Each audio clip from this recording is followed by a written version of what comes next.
You make my point. That as long as a white man does it, it's all right. A black man is supposed to have no feelings.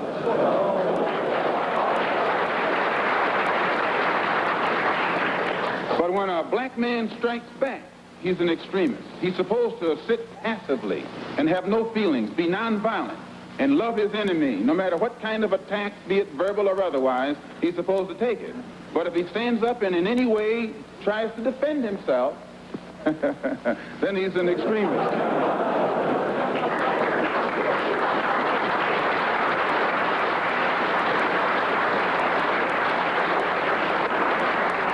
No, I think that the speaker who preceded me is getting exactly what he asked for.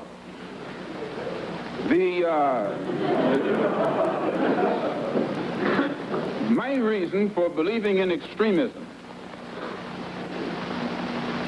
intelligently directed extremism, extremism in defense of liberty, extremism in quest of justice, is because I firmly believe in my heart that the day that the black man takes an uncompromising step and realizes that he's within his rights, when his own freedom is being jeopardized, to use any means necessary to bring about his freedom or put a halt to that injustice, I don't think he'll be by himself.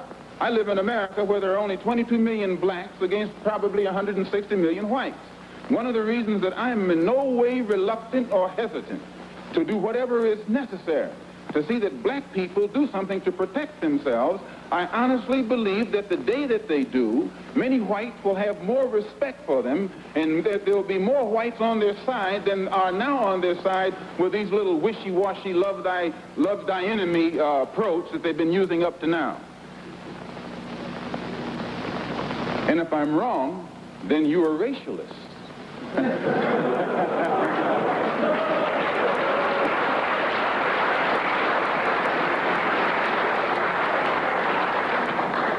As I said earlier, in my conclusion, I'm a Muslim. I believe in the religion of Islam. I believe in Allah. I believe in Muhammad. I believe in all of the prophets.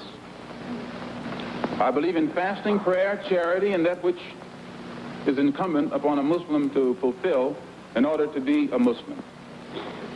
In April, I was fortunate to make the Hajj to Mecca and went back again in September to try and carry out my religious functions and requirements. But at the same time that I believe in that religion, I have to point out I'm also an American Negro. And I live in a society whose social system is based upon the castration of the black man, whose political system is based on castration of the black man, and whose economy is based upon the castration of the black man. A society which in 1964 has more subtle, deceptive, deceitful methods to make the rest of the world think that it's cleaning up its house, while at the same time the same things are happening to us in 1964 that happened in 1954, 1924, and in 1984. They came up with what they call a civil rights bill in 1964, supposedly to solve our problem, and after the bill was signed, 3 civil rights workers were murdered in cold blood. And the FBI head, Hoover, admits that they know who did it. They've known ever since it happened, and they've done nothing about it. Civil rights bill down the drain. No matter how many bills pass, black people in that country, where I'm from, still, our lives are not worth 2 cents. And the government has shown its inability, or either its unwillingness, to do whatever is necessary to protect life and property where the black American is concerned. So my contention is that whenever a people come to the conclusion that the government which they have supported proves itself unwilling or proves itself unable to protect our lives and protect our property because we have the wrong color skin, we are not human beings unless we ourselves band together and do whatever, however, whenever is necessary to see that our lives and our property is protected. And I doubt that any person in here would refuse to do the same thing were he in the same position, or I should say were he in the same condition.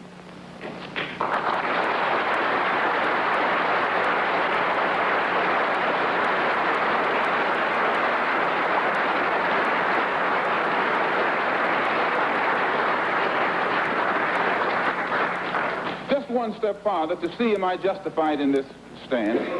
And I say, I'm speaking as a black man from America, which is a racist society. No matter how much you hear it talk about democracy, it's as racist as South Africa, or as racist as Portugal, or as racist as any other racialist society on this earth. The only difference between it and South Africa preaches separation and practices separation. America preaches integration and practices segregation. This is the only difference. They don't practice what they preach. Whereas South Africa preaches and practices the same thing. I have more respect for a man who lets me know where he stands, even if he's wrong, than the one who comes up like an angel and is nothing but a devil.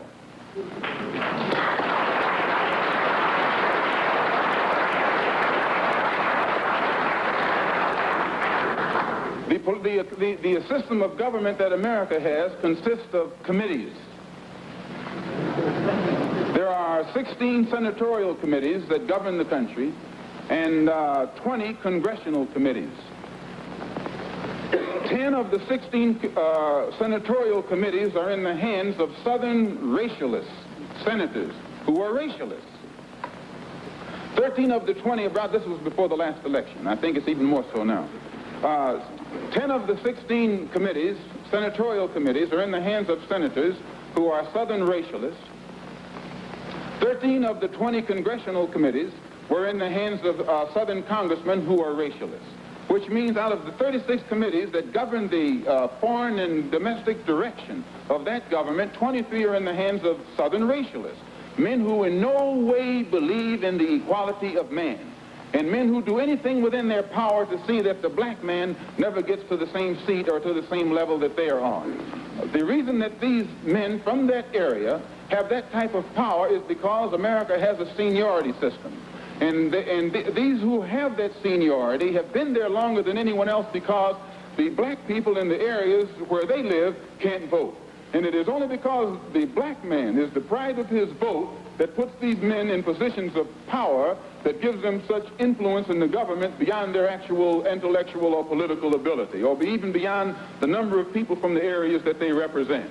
So we can see in that country that no matter what the federal government professes to be doing, the power of the federal government lies in these committees, and any time a black man or any kind of legislation is proposed to benefit the black man or give the black man his just due, we find that it's locked up in these committees right here. And when they let something through the committee, usually it is so chopped up and fixed up that by the time it becomes law, it's a law that can't be enforced.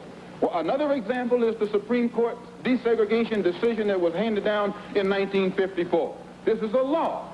And this law, they have not been able to implement this law in New York City or in Boston or in Cleveland or Chicago or the northern cities. And my contention is that any time you have a country, supposedly a democracy, supposedly the land of the free and the home of the brave, and it can't enforce laws, even in the northernmost cosmopolitan and progressive part of it, that will benefit a black man, if those laws can't be enforced or that law can't be enforced, how much heart do you think we will get when they pass some civil rights legislation which only involves more laws? If they can't enforce this law, they'll never enforce those laws. So my contention is that we are faced with a racialistic society, a society in which they are deceitful, deceptive, and the only way we can bring about a change is to talk the kind of language, speak the language that they understand. The racialist never understands a peaceful language. The racialist never understands the nonviolent language. The racialist, he's spoken his language to us for 400 years. We have been the victim of his brutality. We are the ones who face his dogs that tear the flesh from our limbs, only because we want to enforce the Supreme Court decision. We are the ones who have our skulls crushed, not by the Ku Klux Klan, but by policemen, only because we want to enforce what they call the Supreme Court decision. We are the ones upon whom water hoses are turned with pressure so hard that it rips the clothes from our backs. Not men, but the clothes from the backs of women and children. You've seen it yourself. Only because we want to enforce what they call the law. Well, anytime you live in a society supposedly based upon law, and it doesn't enforce its own law because the color of a man's skin happens to be wrong, then I say those people are justified to resort to any means necessary to bring about justice where the government can't give them justice.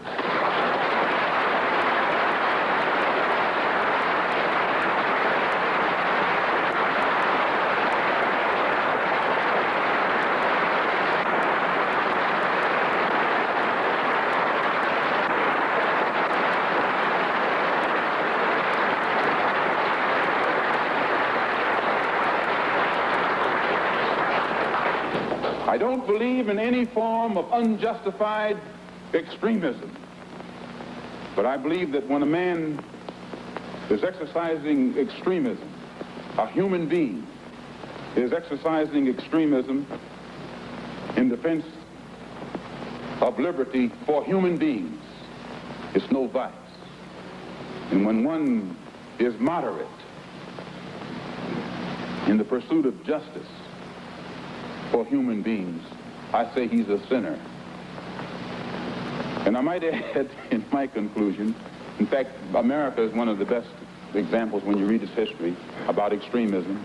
Old Patrick Henry said liberty or death. That's extreme. Very extreme.